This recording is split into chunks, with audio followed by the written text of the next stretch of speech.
phenomenon.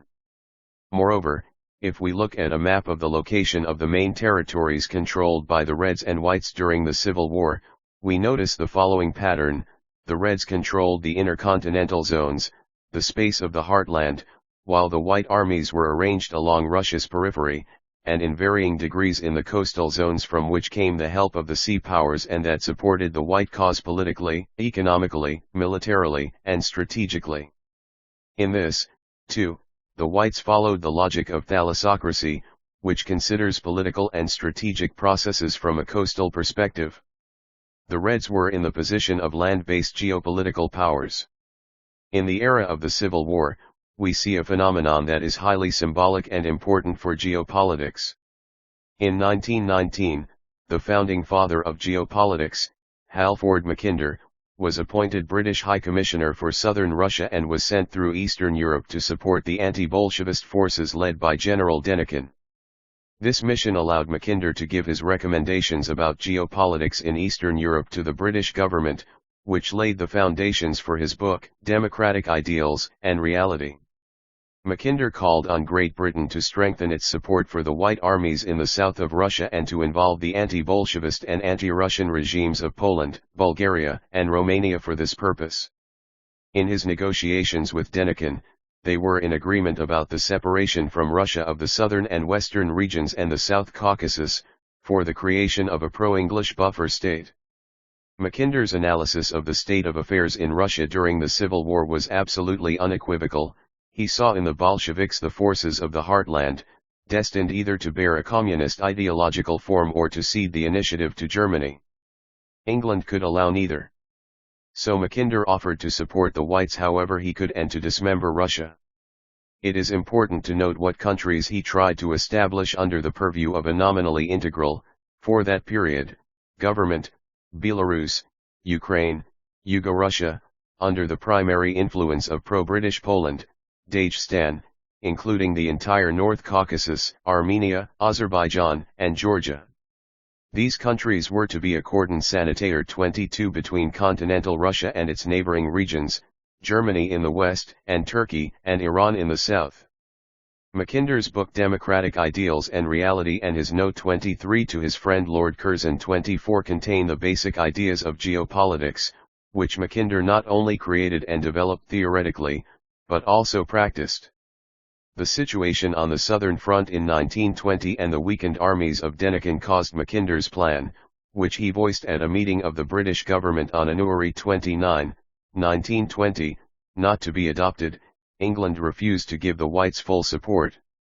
25 Bril Bliantmi Aak Kirnsham Resi. N Maloistizi and Vlis Jepno Alirtail Si Saintisitwio Enra, Chen Vinacrid Litavet Detunt, P. Brilv's Hedaiax regime would not last long. Mackinder, on the other hand, using the geopolitical method, clearly foresaw that Soviet Russia would eventually transform into a powerful continental tellurocratic state. And this is how it later turned out. The participation in the White movement of a figure like Mackinder, the founder of geopolitics and the leading figure of the thalassocratic strategy, definitively confirms the thalassocratic nature of the Whites on the whole. No less significant is the fate of another figure, Alexei Efimovich Van Dam, Edrykin, an outstanding analyst of international relations, and a strategist who can be easily ranked among the heralds of Russian Eurasian continental geopolitics. During the Civil War, Edrykin was in Estonia, which was occupied by the Germans. The German General Staff commissioned him to form a Northern Army, consisting of anti-Bolshevist forces loyal to the Germans. Van Dam is famous for his rigid anti-English and tellurocratic positions. He participated in military actions in South Africa against the English on the side of the Boers, and precisely this factor became decisive for the Germans. The Northern Army did not develop, because of Germany's defeat in the First World War, and Van Dam's mission did not continue. But the fact that this project involved the participation of an eminent Russian geopolitician is exceedingly symbolic. In the Civil War, among figures of secondary importance, we meet another individual whose fate was important for the establishment of geopolitics, Peter Nikolaevich Savitsky. In 1919, Savitsky joined the volunteer movement of South Russia, the Denikins, and was a comrade of the Minister of Foreign Relations in the government of Denikin and Wrangel. In 1919, at the height of the Civil War, Savitsky wrote a geopolitical text, astonishing in its sagacity, entitled Outlines o International Relations 26, where he announced the following: "One can say with certainty that if the Soviet government had overpowered Kolchak 27 and Denikin, it would have reunited the entire space of the former Russian Empire and would vary 28 Lperki en Lighthyven Onisiad Thionedrioit Sikfol Razmo Fertib Howard were Hasitanes Iats and Koinkutis Sparsinthoif. Orntikloifuthaes theoreticians of their international politics." Savitsky shows unambiguously that the Whites and the Reds have the same geopolitical goals: the establishment of a powerful continental state, independent from the West, for which both will be compelled to carry out an essentially identical policy. Later, Savitsky became the main figure of the Eurasianist movement, which imparted to the intuitions of the continuity of the geopolitical strategy of land-based states a developed theoretical foundation, becoming the core of the first full-blown Russian geopolitical school. 29 In the Civil War, 3 stages can be distinguished. The first is from 1917 through Tn Hoivsumfet World 1 E9 D18 AG, Oinzetunt the Bakskigramui Litderoif Tom PFSIRTSHT Euro Erdals Dondaru Hatis Ioko and Red Fostram G. Eddies. From November 1918 through March 1920, when the main battle between the Red Army and the White Armies occurred.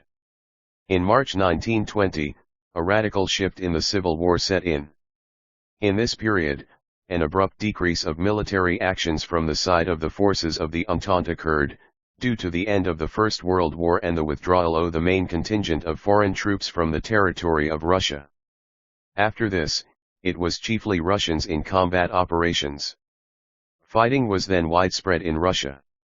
At first, the advance of the Whites was successful, but the initiative passed to the Reds, who took control of the principal territory of the country. From March 1920 through October 1922, the third stage occurred, in which the primary struggle was on the outskirts of the country and no longer constituted an immediate threat to the authority of the Bolsheviks.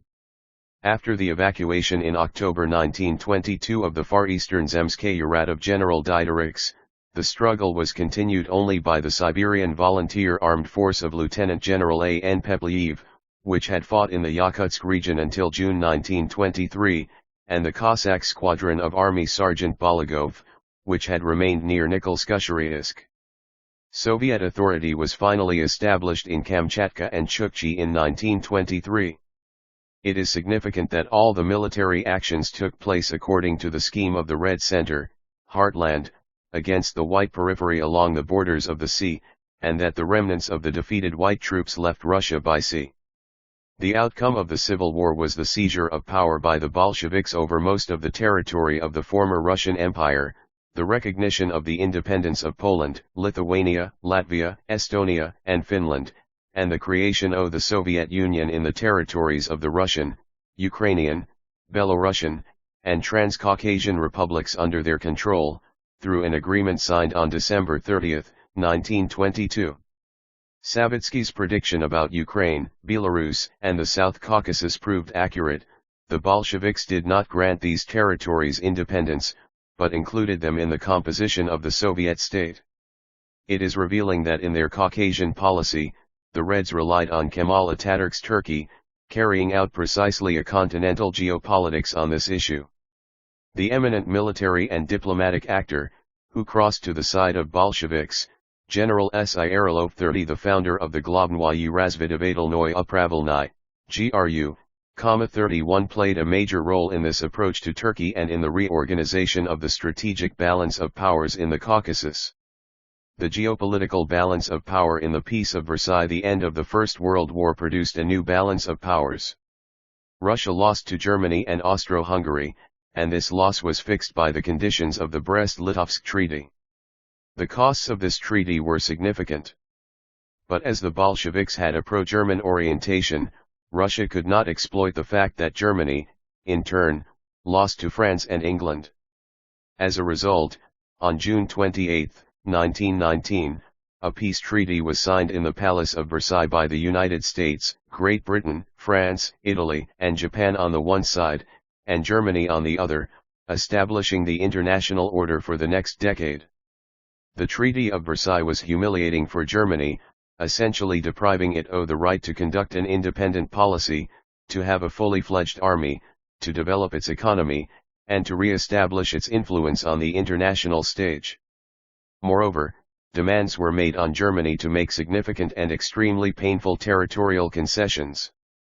The geopolitics of the Versailles Peace focused on the global interests of the sea states, primarily the British Empire. Essentially, England was recognized almost de jure as the sole legal owner of the world's oceans. This was a triumph of thalassocracy. Bolshevik Russia was factored out altogether, and defeated Germany was put in onerous fetters. It is revealing that Halford Mackinder, who, as we already said, was closely associated with the English Minister of Foreign Affairs, Lord Curzon, influenced the architecture of the Versailles Treaty. The main task, according to Mackinder, was to prevent the rise of Bolshevist Russia and Germany and especially to foreclose any future strategic alliance between them. There was a plan to construct a cordon sanitaire out of existing or newly established Eastern European governments oriented toward England and France that was expected to control and limit potential Russian-German relations. The Versailles world was a world of victorious thalassocracy, the grandiose political and military success of the civilization of the sea. We should especially underscore that the American delegation to the Versailles Conference, under the leadership of President Woodrow Wilson, first voiced the new international strategy of the USA, in which it was asserted that the whole world was the zone of American interests and in which, essentially, the idea of overtaking England's initiative as the 32 Vorsteenuavzies Pistor Watia Guicoxo Suerxward de Artingathis Totem Tyreetlham Sientonr ys. Dietio Osrub Cesiatum Steelthful Bloisis today. The Wilson Doctrine called for an end to American isolationism and non-interference in the affairs of European states, and for the switch to an active policy on a planetary scale under the aegis of the sea-based civilization. From this moment, the gradual transfer of the center of gravity from Britain to the USA began. This point may be considered the turning point in the geopolitical course of North America. From now on, the USA stood firmly on the path of a consistent and active thalassocracy and perceived its social structure, bourgeois democracy, the market society, liberal ideology, as a universal set of global values and as the ideology and foundation of a planetary hegemony. In the period between the Treaty of Versailles and the beginning of the Second World War, the shift of the center from England to the USA would be the principal geopolitical process, proceeding in the context of the civilization of the sea. It is at Versailles, at the prompting of a group of American experts and big bankers who attended from the USA, that the Council on Foreign Relations, CFR, was formed under the leadership of the American geopolitician Isaiah Bowman III, destined to become the most important authority in the formation of American foreign policy on a global scale in the thalassocratic spirit. The systematic establishment of a school of American geopolitics began precisely at this crucial moment. At the same time, Halford Mackinder, who was present in the British delegation at the conclusion of the Versailles Treaty, also began to cooperate with the CFR. Later, Mackinder would publish his works on policy in an influential journal published by the CFR, Foreign Affairs. Thus the foundation was laid for a systematized geopolitical Atlanticism, based on the strategic unity of the two great Anglo-Saxon states, England and the USA.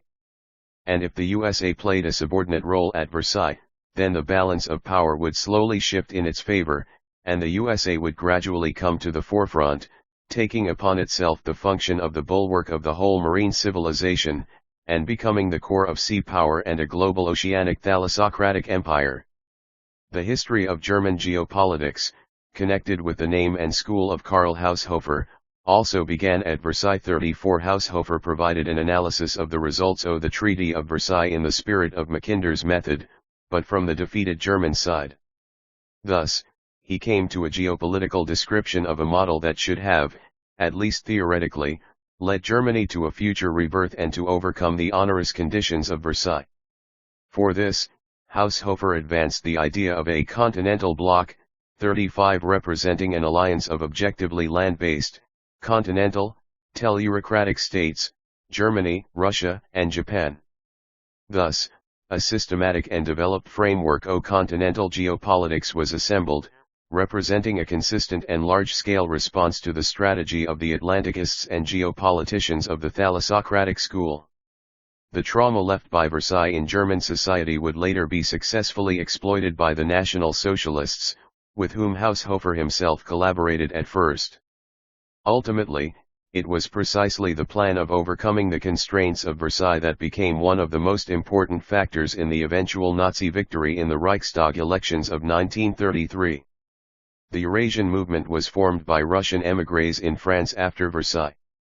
It became the source of the foundations of Russian, Eurasian, geopolitics. 36 The geopolitics and sociology of the early Stalin period. In 1922, Russia received a new name, becoming the Union of Soviet Socialist Republics. If, at first, the Bolsheviks related neutrally to the demands of the lesser peoples of the Russian Empire for independence and the creation of their own statehood, then a centralist tendency prevailed in the 1920s, called Stalin's national policy. The course was gradually taken to establish socialism in one country, which demanded strengthening Soviet power over the broadest space. For that reason, the Bolsheviks essentially returned to the Tsarist policy of a centripetal orientation and the reinforcement of Russia's administrative unity. This time, however, this policy was formulated in entirely new ideological constructs and was founded on proletarian internationalism, the equality of all peoples, and the class solidarity of all the proletarians of all nationalities. But its geopolitical essence remained as before. The Bolsheviks gathered the lands of the former Russian Empire around the heartland as a geopolitical core. Sociologically, this unification proceeded under anti-bourgeois and Spartan slogans and on the basis of a new value system. This course started to diverge gradually from orthodox Marxism, which had imagined the proletarian revolution occurring, first, in industrially developed countries, and not in agrarian Russia. Marx himself categorically excluded this possibility, and, second, in many places at once or over a short time, not only in one country.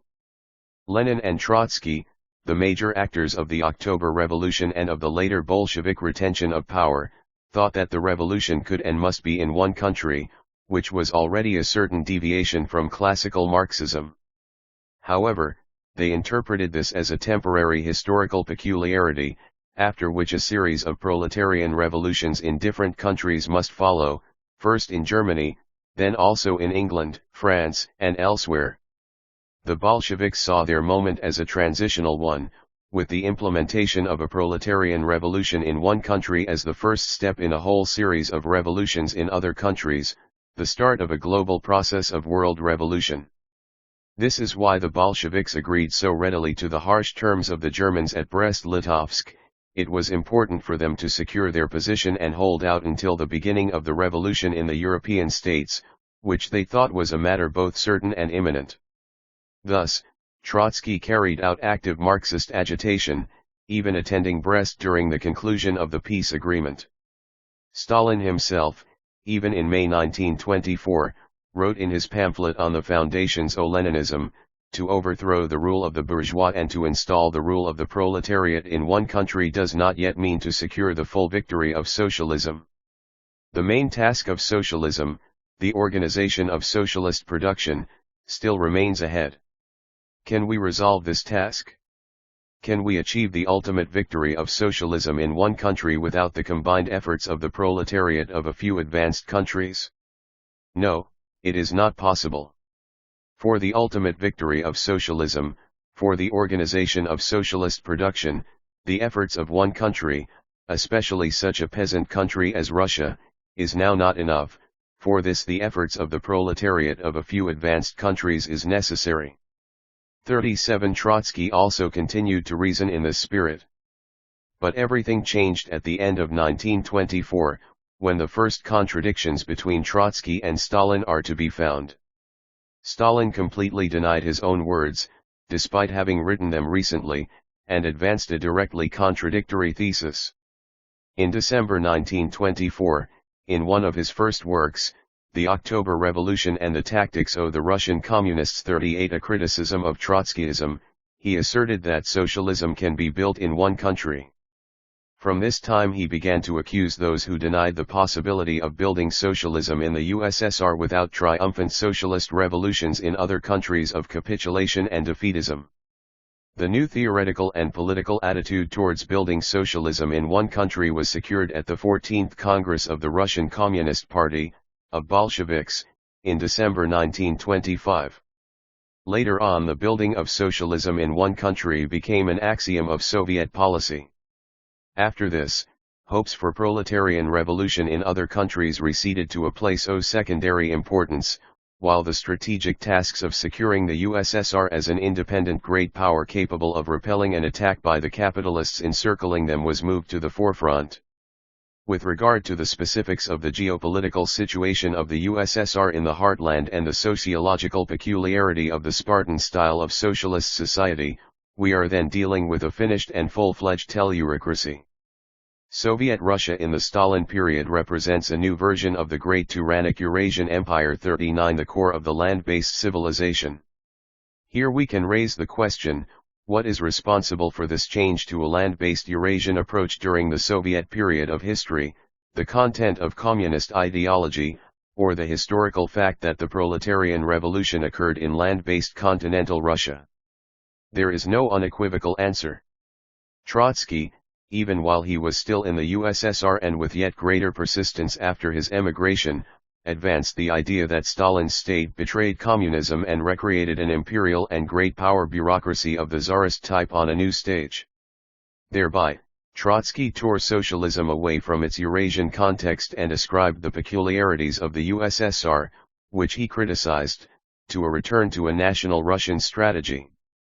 A different point of view characterizes some contemporary Marxists, for instance, Costanzo-Preve, 40, who see an internal connection between socialism and continentalism, the civilization o' land, and thereby consider the victory of socialism in land-based Russia, and later in other land-based, traditional societies, China, Vietnam, Korea, and so on, not an accident, but a regularity. In any case, the construction of the USSR after 1924 shows how precise and true were the predictions of Mackinder and Savitsky, who considered from different points of view the geopolitical future of the Bolsheviks. The USSR became a powerful expression of the heartland, while its confrontation with the capitalist world was a manifestation of the most important and perhaps even culminating phase of the Great War of Continents, the battle between the land-based behemoth and the sea-based Leviathan, in Carl Schmitt's 41 terms. The policy of building socialism in one country and the growth of Soviet patriotism were essentially the next stage of continental, sovereign empire building. And it is no accident that in the 1930s, when Stalin secured his authority, we see the distinct expression of monarchical tendencies, which constituted the peculiarity of the Russian East and the Muscovite ideology and the main impetus for the construction of a Russian empire. Functionally, Stalin was a Russian Tsar, comparable to Peter the Great or Ivan the Terrible. In its new historical phase, the USSR continued and developed the geopolitical processes of a land-based civilization on a previously unparalleled scale, and created the state o' Great Turan. The Eurasian great continental substance is hidden under socialist forms. The transfer of the capital of Soviet Russia from St. Petersburg to Moscow by the Bolsheviks on March 12, 1918, was symbolic. And although this measure was dictated by practical considerations, on the level of historical parallels it signified a substantial shift toward the Russian East and thus toward the Moscow canons of land-based geopolitics. The USSR was a new version of the Russian land-based Tsardom, and Stalin was the Red Tsar. The conception of the Third Rome during the Middle Ages was paradoxically transformed into the idea of Moscow as the capital of the Third International 42 as a network of communist parties and movements oriented toward Soviet Russia. The Third International became a geopolitical instrument for the propagation of land-based, tellurocratic Russian influence worldwide. In terms of ideology, this was a territorially unbound, international, planetary network. But in terms of strategy, the Third International fulfilled the function of a geopolitical instrument for the expansion of the heartland's geopolitical zone of influence. The orthodox messianism of the 16th century was reflected wonderfully in the Bolshevist communist messianism of global revolution with its core in Moscow, the capital of the Third International. The geopolitics of the Great Patriotic War after the Nazis came to power in 1933, a new geopolitical balance of power took effect in the world. On one hand, there was the powerful Eurasian Great Continental Soviet Union, ruled autocratically by Joseph Stalin. This is the heartland, the core of the global continental force. In the West, two blocks of governments form anew, as at the end of the First World War, one the thalassocratic alliance of England, France, and the USA, and the countries of Eastern Europe that belonged to the cordon sanitaire and were under the control of thalassocracy, Poland, Czechoslovakia, 2.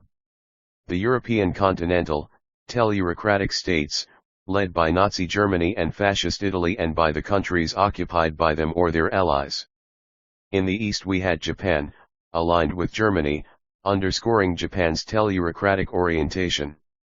China was in an exceedingly weakened condition and was to a significant degree controlled by the English. In such a situation, we can, theoretically, imagine the following alliances that might have come about in the inexorably approaching war. 1. A realization of the continental bloc along Haushofer's model. This proposes an alliance of the USSR with Nazi Germany and with the other countries of the Axis and Japan. There are specific antecedents for this in the Germanophilic orientation of the Bolsheviks, the communist Karl Radek 43 and the German National Bolsheviks 44 in particular. Ernst Niekisch 45 insisted on a union of the leftist nationalists and the USSR in an anti-bourgeois, anti-Western, anti-French and anti-English strategic harmonization, 46 in geopolitical analysis and in the fact that both regimes are nominally socialist and anti-capitalist. But dogmatic Marxism, Stalin's internationalism, and Hitler's racist, anti-communist and Judeo-phobic worldview prevented this. The Molotov-Ribbentrop Pact 47 was a step towards such an alliance. If we admit that it could have taken place, then, most likely, the balance of powers would have been enough to crush the planetary might of thalassocracy and to take Britain and the USA out of history for a long time. Objective geopolitics urged the major continental players toward precisely such an alliance. This objective geopolitics had its conscious and systematic representatives in Germany, the school of K. Haushofer, but not in Russia. We must notice that in Germany, too, the leaders of National Socialism listened to Haushofer's opinion only partially. 2. An alliance of the Axis countries with the bourgeois democratic regimes of the West against the USSR. In this case we would have something analogous to the alignment of forces in the Crimean War 48 when all Europe was consolidated against Russia. The Munich Agreement 49 was a step in this direction. England in part supported Hitler, believing it could weaken the USSR with his help. Here, would have had a thalassocratic alliance united by common hostility among the thalassocratic countries and Germany toward communism and Russia-Eurasia. We could predict that the USSR would be in a desperate position, lacking foreign allies. The preconditions for a military Fgottmalp. Ahaganische Feldruthavo Yubgitnan Vocht Iasnpliasisnib Failvatoyer at Beliotoant de Utik Sassenran Obtuptum Rislet Lyko Ulit that the strange flight of Rudolf Hess 50 Haushofer's teacher, to England after the start of Anglo-German military clashes was a desperate attempt to arrange an alliance of Germany with England in the run-up to the inevitable conflict with the USSR. 3. An alliance of the thalassocratic bourgeois democratic countries with the continental Eurasian USSR against the European continentalism of Germany. This would have been a repeat of the alignment of forces on the eve of the First World War and a second version of the Entente. Today we know that this scenario was in fact enacted. This happened primarily because of Hitler's suicidal adventure, a war on two fronts against both the West and the East. Ultimately, the winners could only be the countries of the West, since a conflict of two continental states with each another, like with Napoleon's invasion, entailed their mutual weakening. Thus, the representatives of three geopolitical powers and three ideologies clashed against each other in the Second World War. The heartland was represented by Soviet Russia, Stalin, and socialism, Marxism. The sea power, in the coalition of England, the USA, and France, was united under a liberal bourgeois democratic ideology. The continental power of Europe, Central Europe, was represented by the O of Sistko Yunt Trihisir, Gthutairdr, Niakthio, and Falskistoiktial Lysum DT Fizikrisamt, Liatanst, and Jadpanachi id Simalut Orgai traditionalism. Irreconcilable and having no common ideological points o intersection at all, the Poles, the USSR and the Western capitalist countries, representing respectively the land and sea, proved a barricade against Central Europe and National Socialism. This alignment of forces entirely contradicts the context and regularities of objective geopolitics. So it shows the powerful influence of the subjective factor, Hitler's personal adventurism, and the effective work of anti-German agents in the USSR and anti-Soviet agents in Germany. The timeline of the Great Patriotic War, which began on June 22, 1941, and ended on May 9, 1945, is known to every Russian. The first stage of the war, repeating the story of Napoleon's invasion, was a relatively successful blitzkrieg by German troops, leading the German divisions to Moscow by November 1941. By December 1, German troops seized Lithuania, Latvia, Belarus, Moldova, Estonia, a significant part of the Russian Soviet Federative Socialist Republic, RSFSR, 51, and Ukraine, and advanced as deep as 850-1200 kilometers. As the result of fierce resistance, the German armies were stopped in all directions at the end of November and beginning of December. The attempt to take Moscow failed. During the winter campaign of 1941-1942, a counteroffensive was carried out in Moscow. The threat to Moscow was removed. Soviet troops threw the enemy 80250 kilometers back to the west, completed the liberation of the Moscow and Tula districts, and liberated many regions of the Klinsky and Milensky districts. On the southern front, Soviet troops defended the strategically important Crimea. A change began in the autumn of 1942. On November 19, 1942, the counteroffensive of Soviet troops began. And from the start of 1943, Soviet troops were moving resolutely westward. The decisive events of the summer-autumn campaign of 1943 were the Battle of Kursk and the Battle of the Dnieper. The Red Army advanced 500-1300 kilometers. From November 28 until December 1, 1943, the Tehran Conference of Stalin, Churchill, and Roosevelt 52 took place, where the major question was the opening of a second front. The Allies agreed about the fundamental direction of the future world order after the likely defeat of Germany and the Axis countries.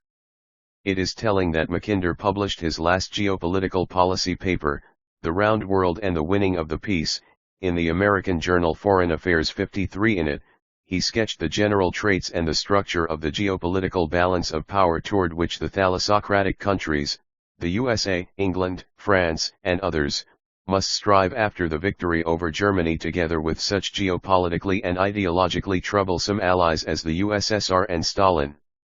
Again, Mkonaktkan Diern, Schnaufidesen Wnieswkarod Kumostvine Scenes T. Kaln Ledfoer Reek Berlio Act Kyo Andiof Giagnesert Tony Suan Sisteri Reith in Eastern Europe. The Red Army began the winter campaign of 1943-1944 with a major attack on the right flank of Ukraine, the Dnieper-Carpathian Offensive, December 24, 1943 April 17, 1944. April and May marked the Crimean Offensive, April 8-May 12. In 1944, the Western Allies opened a second front, which worsened Germany's military position slightly, but did not exert decisive influence on the balance of powers or the course of the war. In the summer-autumn campaign of 1944, the Red Army carried out a series of large-scale operations, including the Belarusian, Elbowsk-Sandomiersky, Yaso-Kishinevsky, and pre-Baltic campaigns. It completed the liberation of Belarus, Ukraine, the Baltic states, except for a few regions of Latvia, and part of Czechoslovakia. It also liberated northern Zapolyarry and the northern areas of Norway. Romania and Bulgaria were forced to capitulate and to declare war on Germany. In the summer of 1944, Soviet troops marched into Poland. Farther advances by elements of the Red Army began only in January 1945 with the Eastern Prussian Operation, the Vistula-Oder Operation, the Vienna Operation, the Königsberg Operation, and other operations. During the advance toward the west, Soviet troops established their control over the enormous space of Eastern Europe. On April 25, 1945, Soviet troops first met the American troops, who had advanced from the west, along the Elbe River. On May 2, 1945, the Berlin garrison capitulated. After the capture of Berlin, Soviet troops carried out the Prague Operation, the last strategic operation of the war. At 10:43 p.m. Central European Time on May 8, 1945, the war in Europe ended with the unconditional capitulation of Germany's armed forces. On June 24, a victory parade took place in Moscow. At the Potsdam Conference held from June until August 1945, an agreement was reached between the leaders of the USSR, Great Britain, and the USA about the post-war arrangement of Europe. In this agreement, the countries of the bourgeois West recognized the USSR's right to maintain control over Eastern Europe and the possibility of bringing pro-Soviet governments to power there. Moreover, Prussia passed into the control of the USSR, with its capital, Berlin. The German Democratic Republic was established there. The territory of Berlin was divided into two sectors. The eastern part was under the control of the USSR, and the western part was under the control of the troops of the Western Allies and was united to West Germany, the Federal Republic of Germany. The following European countries were in the zone of high-priority Soviet influence: Poland, Hungary, Romania, Yugoslavia, Czechoslovakia, Bulgaria, the German Democratic Republic, and Albania. At least at first, it later selected Maoist China as its reference point.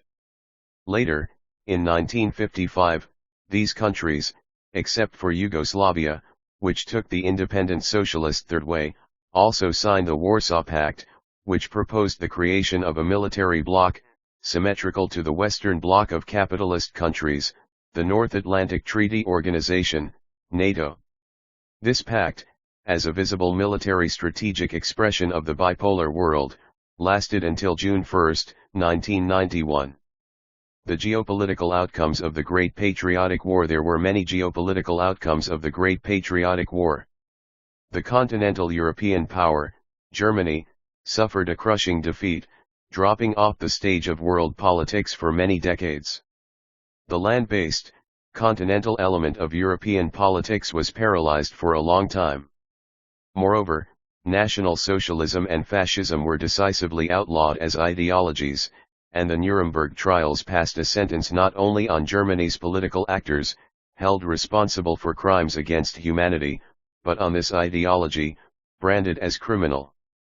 Thus, in the world according to the conclusions of the Potsdam Conference, only two geopolitical and ideological forces remained: the liberal bourgeois democratic capitalism of the West, with its core in the USA, as the pole of global thalassocracy, and the socialist, communist, anti-bourgeois Soviet East, with its core in the USSR. We moved from a tripolar geopolitical and ideological map to a bipolar organization of global space. From February 4 through February 11, 1945, the Yalta Conference, involving Stalin, Churchill, and Roosevelt, was held. The principles of post-war politics were discussed, and the bipolar structure of the world was formally fixed. Churchill and Roosevelt represented the Anglo-Saxon world and the American English axis, which became a unified, strategic center, the core of Atlantic society and thalassocracy. Only Stalin spoke on behalf of the USSR as a great global Eurasian empire. This bipolar world order was called the Yalta world. Geopolitically, This meant the establishment of a planetary balance between the global thalassocratic and capitalist West and the equally global tellurocratic, communist East, extending far beyond the limits of the USSR. Moreover, the third force, represented by the European continental center and the ideology of the Third Way, vanished for good, or at least to the present day. The geopolitics of the Yalta world and the Cold War. We should now pause for a geopolitical analysis of the borders between the two worlds, West and East, that were drawn on the basis of the Yalta Conference and the post-war balance of power. The structure of borders has a tremendous impact on the general balance of powers. The Belgian geopolitician and political scientist Jean Thieriart 54 first mentioned and analyzed this fact concerning the borders of the Warsaw Pact. 55 Thieriart noted that the structure of the borders between the Western and Eastern blocs, passing through the European space, was exceedingly advantageous for the USA and to the same degree disadvantageous for the USSR. This is because the security and defense of land-based borders is an exceedingly difficult, expensive, and resource-consuming task, especially in the case when the border is not connected to the presence of normal, natural obstacles such as mountains, river basins, and so forth, all the more so when we are considering a sociologically homogeneous society, ethnically, culturally, religiously, and so forth, on both sides of the border. The border between the countries of the Warsaw Pact, a continuation of the USSR and a continental tellurocracy, and the countries of NATO, the strategic satellites of the USA, was such a border.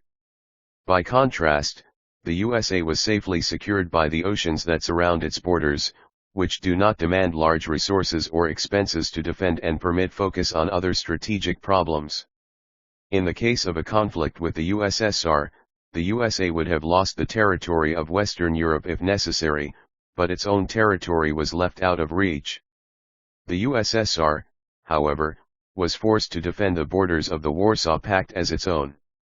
This created unequal starting conditions for the victors of the Second World War, giving powerful strategic superiority to the USA and the NATO bloc. Understanding this, Stalin, and especially Beria 56 who spoke of this more openly, elaborated plans in the early 1950s for the Finlandization of Europe, the creation of a bloc of governments in Eastern and Central Europe that would be neutral toward the USSR and NATO. This would allow a different structuring of borders. The wider this neutral European zone would be, the more comfortable European borders would be for Russia. At the end of the 1960s, Jean Thieriart predicted the inevitable collapse of the USSR, should the structure of borders in Europe remain unchanged.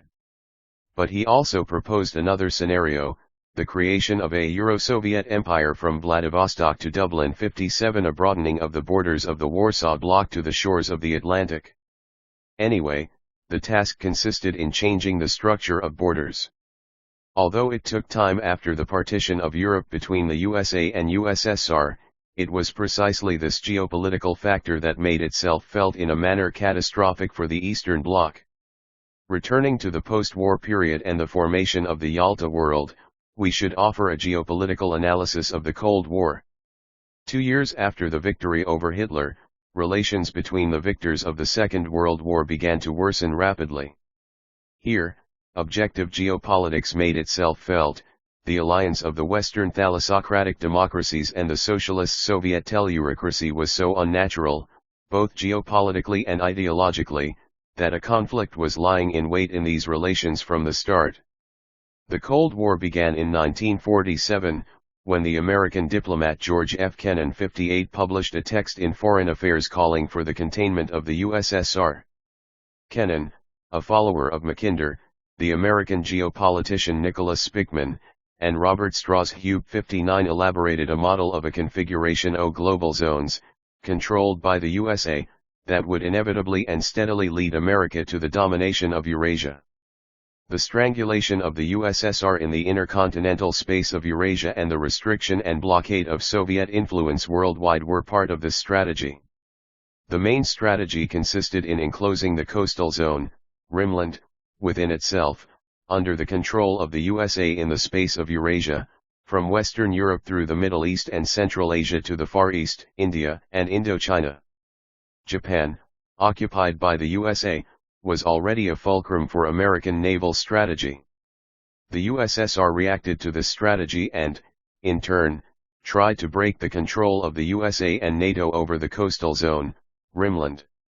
Evidence of this reaction can be seen in the harsh confrontation that occurred during the time of Vietnam, the Korean War, and the Chinese Revolution, actively supported by the USSR. Moreover, the USSR supported socialist tendencies in the Islamic world, in particular Arab socialism, 60 and gave support to pro-Soviet communist parties in Western Europe. The Great War of the civilization of the sea and the civilization of land was also carried to other continents, Africa and Latin America. In Africa this involved Angola, Ethiopia, Somalia, and Mozambique. Afro-communism. In Latin America, it was Cuba and the powerful communist movements in Chile, Argentina, Peru, Venezuela, and elsewhere. The factor of nuclear weapons was of tremendous importance in the Cold War. The USA's new weapon, successfully deployed in the attacks on Hiroshima and Nagasaki,